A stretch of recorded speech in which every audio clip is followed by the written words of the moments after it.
of using the first 100 days concept? Well, it's a short measuring stick.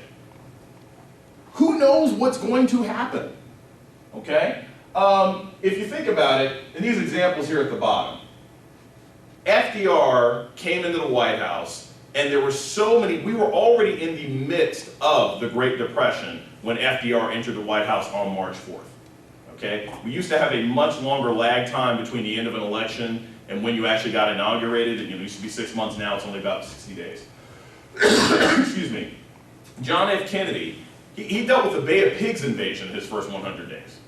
Okay? The Chinese spy plane, most of you all may not remember this, but in the first 100 days of George Bush's presidency, a US spy plane, now if you ask us, we say that they were accidentally clipped by a Chinese fighter and were brought down. If you ask someone who wants to tell you the truth, we were spying and we got caught.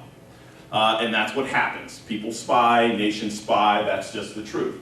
But George Bush, if you see how he had to handle that tragedy, okay, unfortunately no one died, but basically the United States had to get on all fours and cry and beg and plead and say we were sorry to China over and over and over again to eventually get back the pilots who crashed. But we didn't even get back the spy plane that crashed. Well, we got it back eventually. The Chinese gave it to us a few months later after they had disassembled everything and returned it to us in 300 individual boxes without instructions. Or maybe they were in Chinese, I don't know, but we couldn't read them. So now if you look at that embarrassment that happened in the first 100 days of George Bush's presidency, that's a long pregnancy.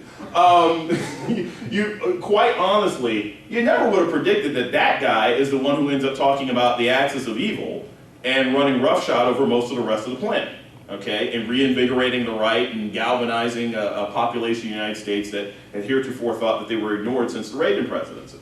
So, it's not necessarily a reasonable measuring stick. Next,